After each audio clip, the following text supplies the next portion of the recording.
ایک جنگل میں ایک باز نے جیسے ہی ایک درخت پر آسن جمایا، آس پاس کے سبھی جانور حیران ہو گئے۔ وہ ایک بڑا باز تھا اور ایک جگہ چپ چاپ بیٹھا ہوا تھا۔ ایک طوطا اس کے پاس پہنچ گیا۔ باز بھائی، کہاں سے آئے ہو؟ ہم نے پہلے تمہیں کبھی نہیں دیکھا ہے۔ باز چپ چاپ بیٹھا رہا، جیسے اس نے طوطے کی بات سنی ہی نہیں۔ اس کا یہ انداز طوطے کو پسند نہیں آیا۔ طوطے نے پھر سے سوال کیا، ایسا لگتا ہے بہت اونچا سنتے ہو۔ میں نے پوچھا کہاں سے آئے ہو؟ بڑی دور سے آئے ہیں، ہمارا گھر پہاڑی پر ہے، قسمت کے مارے ہم یہاں چلے آئے ہیں۔ تو کیا ہوا؟ کوئی حادثہ ہو گیا کیا؟ بھیا بڑی مشکل ہو گئی، ہمارا گھونسلہ اونچی پہاڑی پر سب سے اونچے پہاڑ پر تھا، وہاں میرا پورا خاندان تھا، ہم سب بہت خوش رہتے تھے۔ ایک دن ہماری خوشیوں کو کسی کی نظر لگ گئی، پہاڑ کے چاروں طرف سے خوب برف جمع ہو گئی تھی، ٹھنڈ کے مارے سبھی جانور پریشان تھے۔ اچانک پہاڑی ٹوٹنے لگی، جس جگہ ہمارا درخت تھا وہ جگہ پھٹ گئی، اس درخت کے ساتھ کئی درخت اکھڑ گئے، چاروں طرف تباہی مچ گئی، میرا پورا خاندان وہیں زندہ دفن ہو گیا۔ میں قسمت کا مارا اڑ کر دوسری جگہ چلا گیا اور بچ گیا۔ میں مرنا چاہتا تھا لیکن مجھے موت بھی نہیں آئی، وہاں سے جان بچا کر یہاں تک آ گیا۔ وہ میرے ساتھ تھا، پتہ نہیں کہاں چلا گیا۔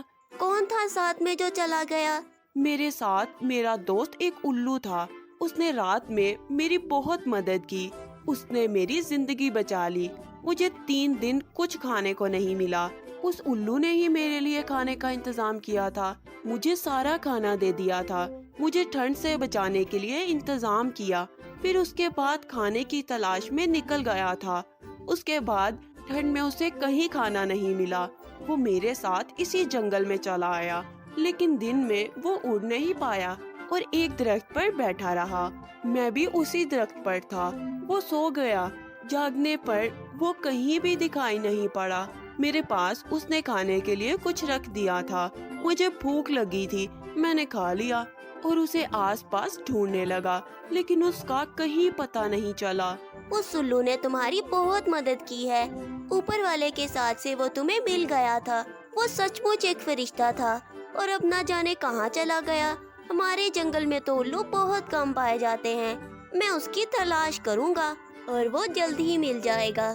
تم یہاں آرام کرو، میں اس کی تلاش کر کے آتا ہوں۔ باز وہیں بیٹھا رہا اور طوطا اڑ گیا۔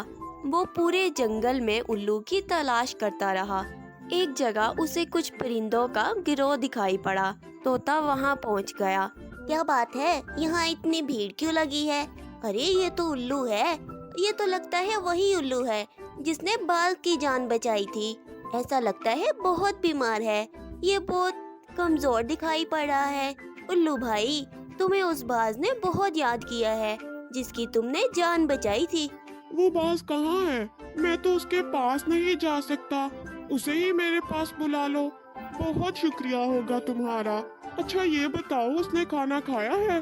میں کچھ دیر پہلے اس کے لیے کھانا لانے آیا تھا، لیکن بیمار ہو کر گر پڑا۔ ارے میں نے ان کی نبض دیکھی ہے، یہ کھانا نہیں کھانے کی وجہ سے بیمار ہو گئے ہیں۔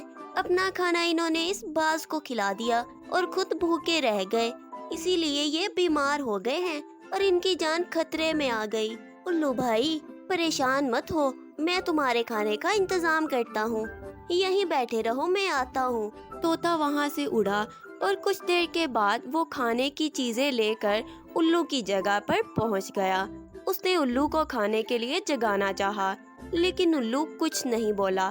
الو بھائی اٹھو، آنکھیں کھولو، میں کھانا لایا ہوں، کھا لو۔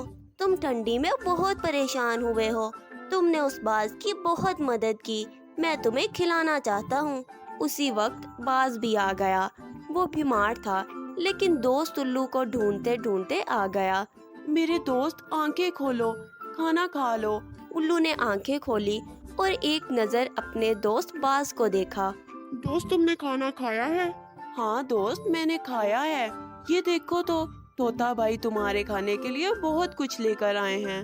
الو کی آنکھیں بند ہو گئیں، طوطا اور باز اسے جگانا چاہتے تھے لیکن الو تو گہری نیند میں سو چکا تھا، ایسی نیند جس سے کوئی نہیں جاگ پاتا ہے۔